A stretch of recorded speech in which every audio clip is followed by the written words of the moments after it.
What's up everybody, welcome back to my channel, Earn It, Save and Invest It. In this video, I'm going to give you the 4 stocks to watch in September 2025. Some of them might go up, some of them might go down. I'm also going to kind of go over what I think is going to happen in the market.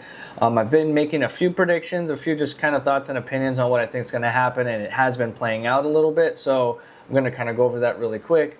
If you do like my stuff, you like my content, please give a like and subscribe. It does a lot. That's really all I ask for. But yeah, let's just get this thing rolling. Here are the 4 stocks that I want you to watch in September. My number 1 stock to watch in September, now this is not in order. It's not like number 1 is better than 4 or 4 is better than 1 anyway, but number 1 that I'm watching is Fubo. Now, as you know, it has gone up and down a little bit, but they are going to be having a deal coming up with Hulu Plus. I think that deal is going to boost this stock tremendously over the next 6 to 12 months. Once that deal goes through, I think it's going to boost the stock, like I said, tremendously. But after that, I'm not 100% sure. I work in the sports media industry, and I do understand that the whole streaming, getting the content out, the broadcast, all that, it's a little bit, murky, right? With how many players you're dealing with, and now we're expanding from Netflix and Amazon doing live sports and Apple and all these other people doing live sports. I work with Fox Sports, so it's like there's a lot of people, a lot of players involved, and we're kind of in a transition phase of going from cable into streaming, but people are not exactly liking the way that we're doing the streaming. Fubo is trying to do a little bit more of that solution based, right? The way they have their system, their software, you can see 4 TVs at once. They have news, they have sports, and you can kind of combine those things, right? You're not getting the movies like Netflix and all that stuff, but you can also get other packages. So it's getting confusing, right? With how many players you have. Paramount, you have HBO, you have Showtime, you have all these different people. So Fubo is going to be playing in an industry that is a little murky to me, but I just think the stock right now, to hold on to it, to buy now and to hold on to for the next 6 to 12 months is going to be a good idea. If we look at the seasonality from the stock, it clearly it posts more losses than it does gains throughout time.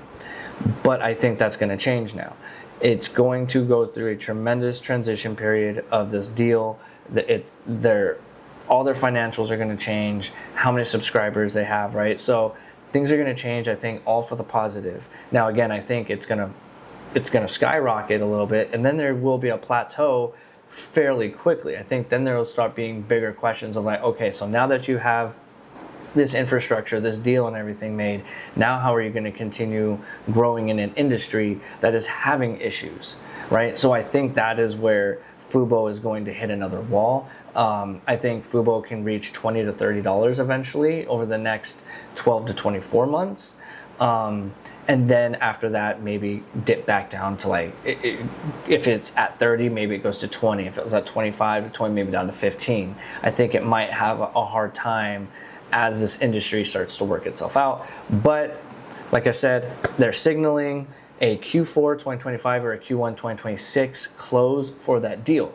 So I think, again, once that happens, it's going to boost the stock. So I'd say keep your eye on it.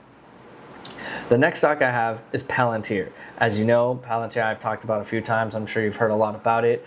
Palantir is something you really should keep your eye on because its PE is outrageous.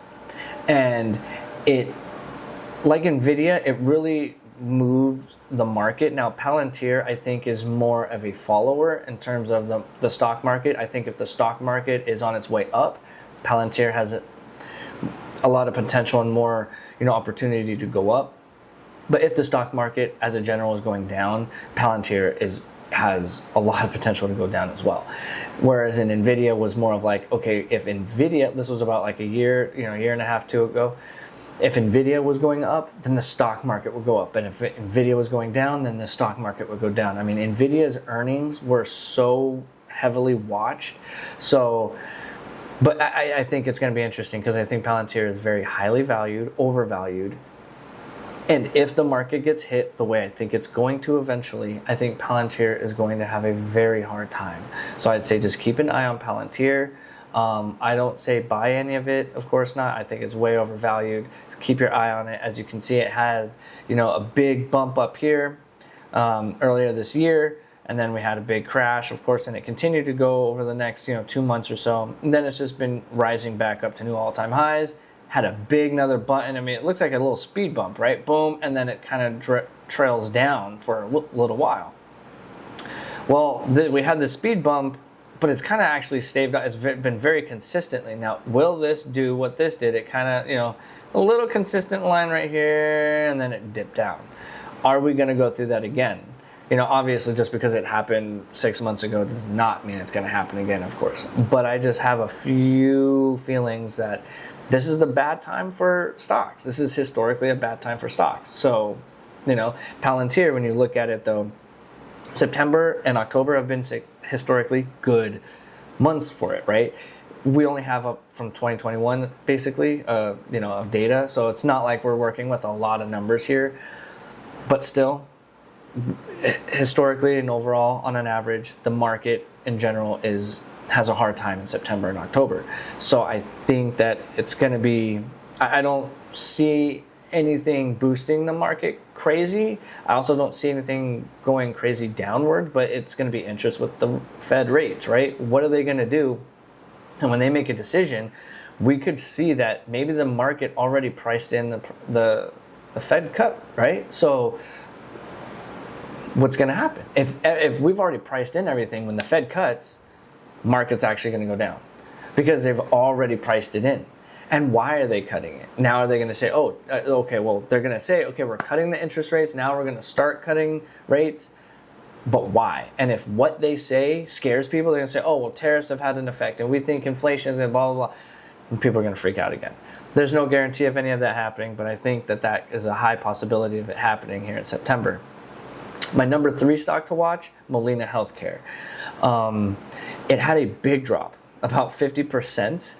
Recently, and that was because the government is essentially going to be cutting a lot of Medicaid off, right? So, and they have a lot of customers through that.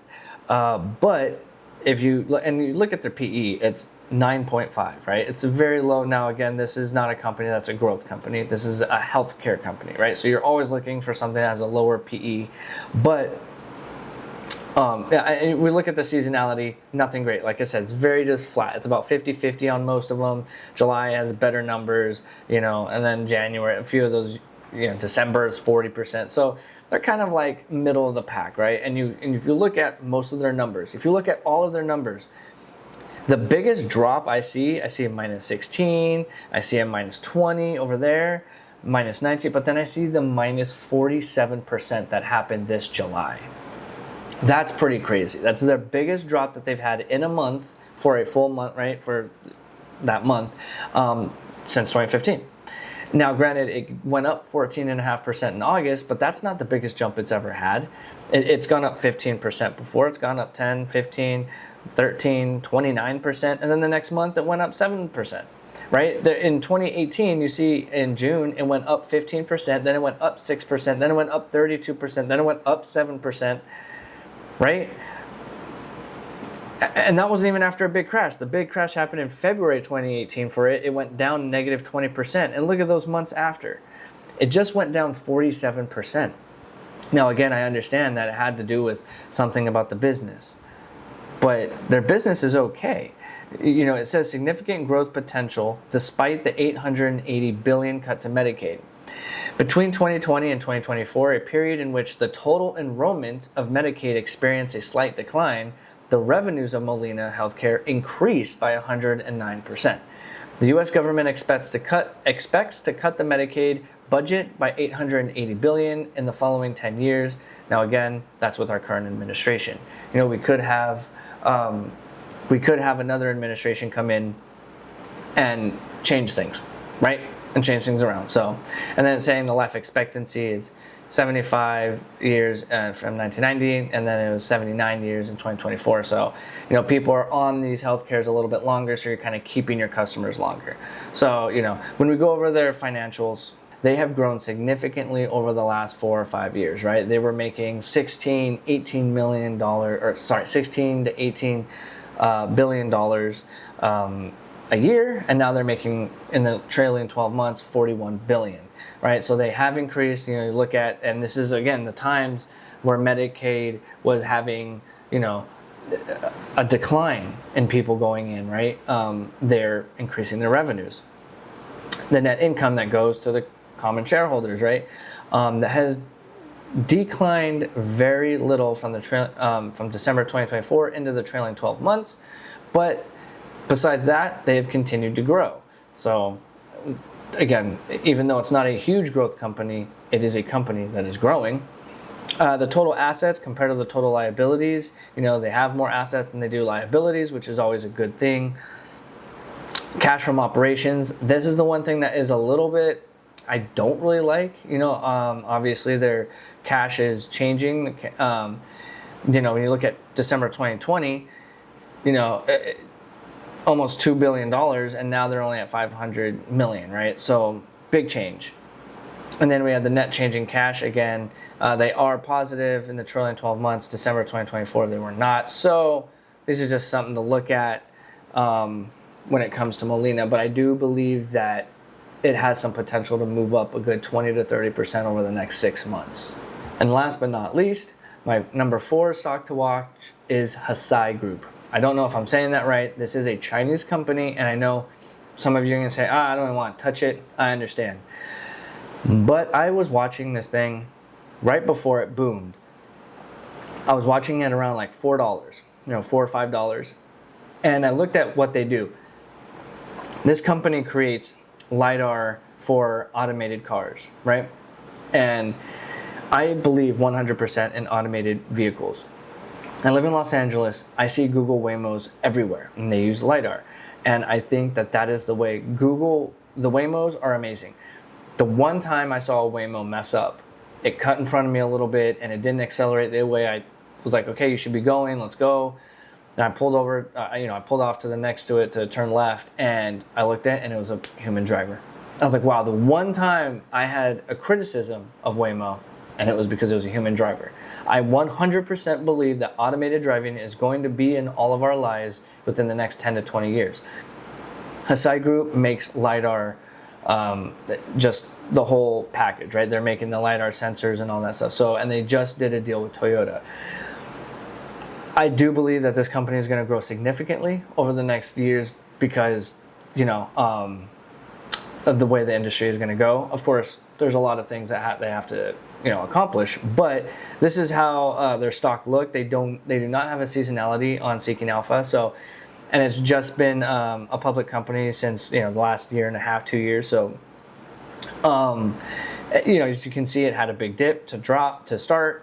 And then I started watching it right around this range. Like I said, it was in that 4 to 5 range. And then boom, it shot up. And I was like, I should have bought. And of course, I was even considering when it hit 8. I remember when it hit 8 and I was like, I still like this company. And then it just kept going up. And I was like, okay, wait, hold on. And then and I just, I'm already watching a lot of stocks. I feel like I should have bought this. But at the same time, I'm buying other stuff. And, it is what it is, right? But I do think that this is a company that you should be watching because, like I said, this is something that would be more of a long-term hold, right? You still want to keep up with the numbers and understand, okay, where is this company?